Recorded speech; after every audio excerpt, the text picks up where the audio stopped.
आज आमच्या बाबांना खायच्या होत्या कुळथाच्या घुगऱ्या. त्यासाठी मी काल दिवसभर कुळीत पाण्यामध्ये भिजत ठेवले. संध्याकाळी 9 वाजता कुळीत पाण्यातून बाहेर काढले. त्यानंतर एका सुती कपड्यामध्ये कुळीत रात्रभर बांधून ठेवले. तर तुम्ही बघू शकता सकाळी कुळथाला छान अशी मोड आलेली आहे. त्यानंतर कुळीत परत एकदा 2-3 पाण्याने स्वच्छ धुवून कुकरमध्ये टाकून घेतले. त्यानंतर त्यामध्ये थोडंसं मीठ, हळद, घरगुती गरम मसाला, त्यानंतर 1 तांब्या पाणी आणि 1 चमचा तेल टाकून घेतलं. तेलामुळे कुठलेही कडधान्य हे लवकर शिजले जातात. त्यामुळे कडधान्य शिजवताना त्यामध्ये थोडंसं तेल हे नेहमी टाकायचं. आता आपण झाकण लावून इथे कुकरच्या 3 शिट्ट्या करून घेणार आहोत. 3 शिट्ट्यांमध्ये आपले कुळीथ हे छान असे शिजले जातात. जोपर्यंत कुळीथ शिजत आहे तोपर्यंत आपण बाकीची तयारी करून घेऊया. इथे कढईमध्ये मी थोडंसं तेल टाकून घेतलेलं आहे. त्यानंतर आपल्याला त्यामध्ये 2 मीडियम साईजचे कांदे उभे पातळसर कापून घ्यायचे आहे आणि ते आपल्याला छान असे परतून घ्यायचे आहे.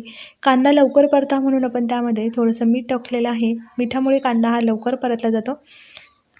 कांदा थोडा परतला गेलेला आहे. आता आपल्याला त्यामध्ये बारीक कापून घेतलेला टोमॅटो, त्यानंतर थोडंसं सुकं खोबरं आणि 2 हिरव्या मिरच्या त्यामध्येच आपल्याला परतवून घ्यायच्या आहे. तर इथे आपल्याला जास्त परतवायची गरज पण पडणार नाही आहे, कारण आपण नंतरून जे वाटण करणार आहोत ते देखील आपण छान असं तेलामध्ये परतवून घेणार आहोत. इथे कांदा, टोमॅटो, खोबरं आणि हिरव्या मिरच्या छान अशा परतल्या गेलेल्या आहे. आता आपण त्या एका प्लेटमध्ये काढून घेऊया आणि आपल्याला त्या थंड करून घ्यायच्या आहे. इथे आपल्या वाटणाचं सर्व साहित्य थंड झालेलं आहे. आता आपण मिक्सरच्या भांड्यामध्ये टाकून त्याचं वाटण तयार करून घेऊया. इथे वाटण देखील तयार झालेलं आहे. परत एकदा त्याच कढईमध्ये थोडं तेल टाकून घेतलेलं आहे. तेल गरम झाल्यानंतर त्यामध्ये जिरे, मोहरी टाकून घ्यायची आहे. जिरे, मोहरी छान अशी तडतडल्यानंतर त्यामध्ये आपल्याला 1 चमचा आलं लसणाची पेस्ट टाकून घ्यायची आहे. तर आलं लसूण मी खलबत्त्यामध्ये थोडंसं ठेचून घेतलेलं आहे. आलं लसूण छान असं परतल्यानंतर आपल्याला त्यामध्ये 7 ते 8 कढीपत्त्याची पानं टाकून घ्यायची आहे. कढीपत्ता देखील आपल्याला तेलामध्ये छान असं परतून घ्यायचं आहे आणि नंतरून आपण त्यामध्ये तयार करून घेतलेलं वाटण टाकून घेऊया. आता वाटण देखील आपल्याला छान असं तेल सुटेपर्यंत तेलामध्ये परतून घ्यायचं आहे.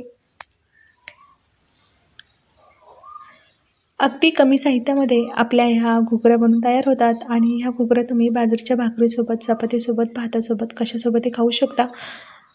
इथे आपल्या वाटणाला तेल सुटलेलं आहे. आता आपण त्यामध्ये मसाले ॲड करणार आहोत. त्यासाठी 1 चमचा धने पावडर, अर्धा चमचा लाल तिखट, अगदी थोडीशी हळद, त्यानंतर अर्धा चमचा घरगुती गरम मसाला टाकून घेतलेला आहे. तर हे संपूर्ण मसाले आपल्याला तेलामध्ये छान असे तेल सुटेपर्यंत परतवून घ्यायचे आहे.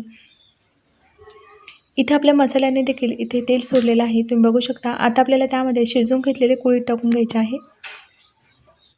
कुळीथ शिजवण्यासाठी मी 1 तांब्या पाण्याचा वापर केलेला होता. तर तेच पाणी मी या भाजीमध्ये टाकत आहे.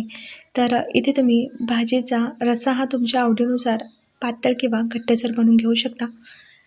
आता आपल्याला त्यामध्ये परत एकदा थोडंसं मीठ टाकून घ्यायचं आहे. सुरुवातीला देखील आपण थोडंसं मीठ त्यामध्ये टाकलेलं होतं. आता आपल्याला व्यवस्थित मिक्स केल्यानंतर इथे छान अशी उकळी काढून घ्यायची आहे.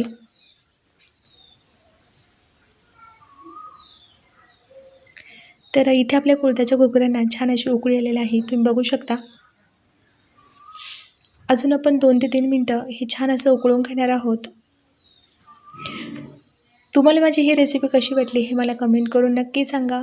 तसे चॅनलवरती नवीन असाल तर प्लीज चॅनलला सबस्क्राईब करा. व्हिडिओ आवडल्यास व्हिडिओला लाईक करा, कमेंट करा. इथे आपल्या छान अशा कुळथाच्या घुगऱ्या तयार झालेल्या आहेत, तुम्ही बघू शकता.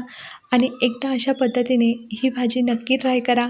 तसेच मला कमेंट करून नक्की सांगा तुम्हाला माझा हा व्हिडिओ कसा वाटला. चला तर मग भेटूया पुढच्या व्हिडिओमध्ये. थँक्यू.